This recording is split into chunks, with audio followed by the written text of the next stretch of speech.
Hello दोस्तों, कैसे हैं आप लोग। मैं आपकी सबसे प्यारी सहेली आप सभी लोगों का वेलकम करती हूँ।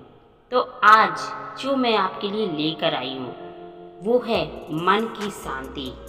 मन की शांति हमें किस तरह से रखनी है और अपने आने वाले शिशु को भी किस तरह से शांत रखना है। तो आज की तकनीकी युग में जीवन की रफ्तार बहुत बढ़ गई है, पर इसमें लोगों का सुकून कहीं खो गया है।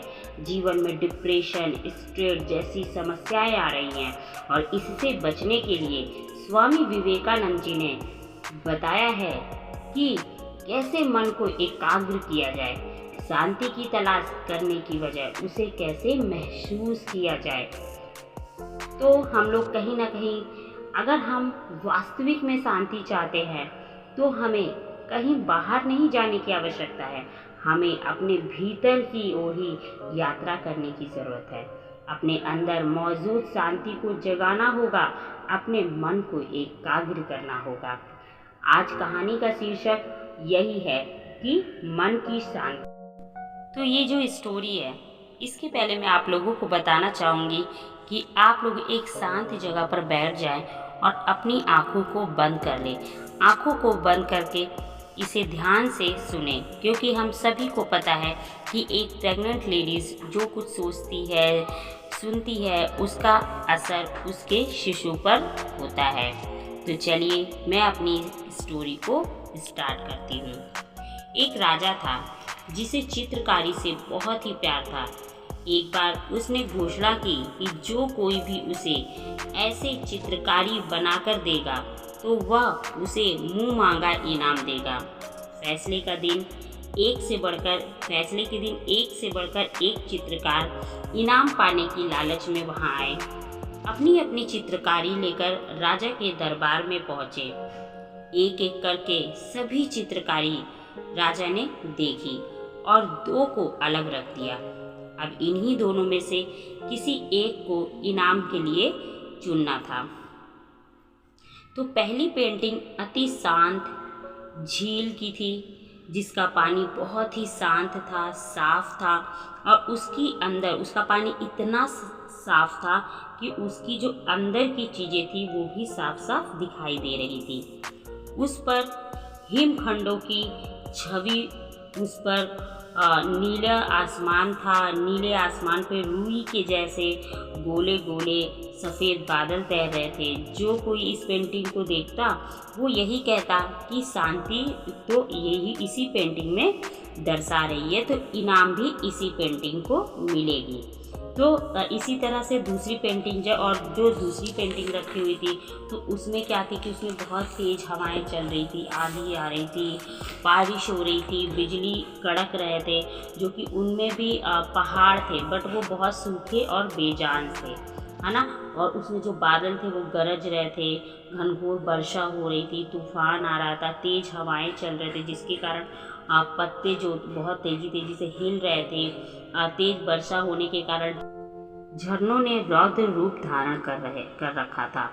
जो कोई इस पेंटिंग को देखता वो यही सोचता कि इस पेंटिंग का शांति से क्या लेना, इसमें तो बस अशांति ही अशांति ही है। सभी आश्वस्त थे कि पहली पेंटिंग बनाने वाले चित्रकार को ही इनाम मिलेगा। तभी राजा अपने सिंहासन से उठे और कहा, दूसरी पेंटिंग बनाने वाले चित्रकार अपना मुंह मांगा इनाम लें। हर कोई आश्चर्य में था। पहले चित्रकार से रहा नहीं गया और वह उठा और बोला कि राजा, उस पेंटिंग में ऐसा क्या है जो आपने उसे इनाम देने का फैसला किया। हर कोई यही कह रहा था कि मेरी पेंटिंग ही शांति को दर्शाता है।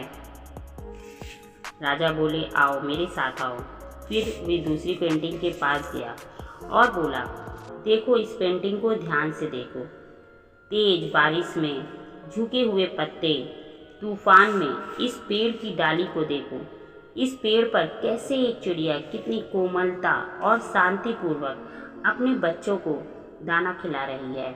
और फिर राजा ने कहा वहाँ जितने भी उपस्थित लोग थे सभी लोगों को समझाया कि शांत होने का मतलब ये नहीं है कि जहाँ कोई शोर ना हो, कोई समस्या नहीं हो, कोई मेहनत नहीं हो, कोई समस्या नहीं हो और आपकी कोई परीक्षा नहीं हो। शांत होने का मतलब कि आप हर समस्या, हर परेशानी, अराजकता में भी हो, फिर भी आप शांत रहें। आप अपनी मेहनत से अपने लक्ष्य की तरफ अग्रसर रहें। आप सभी समझ चुके थे कि दूसरी पेंटिंग को राजा ने क्यों चुना। हर कोई अपनी जिंदगी में शांति चाहता है, पर अक्सर हम शांति को बाहरी वस्तु समझते हैं और उसे बाहर की दुनिया में पहाड़ों, झीलों में ढूंढते रहते हैं, जबकि शांति पूरी तरह से हमारे भीतर ही है। और हकीकत यही है, तमाम दुख, दर्द, तकलीफ़ों के बीच शांत रहना यही शांति है। हमेशा खुश रहें, क्योंकि जो शांत है वही पर्याप्त है। तो अगर आप लोगों को ये वीडियो अच्छी लगे तो लाइक करें, शेयर करें एंड कमेंट करें। और अगर मेरे चैनल पर आप लोग नए हैं तो इस चैनल को सब्सक्राइब भी ज़रूर करें, जिससे कि आपको मेरी अच्छी अच्छी मोटिवेशनल वीडियोस मिल सके। Thank you.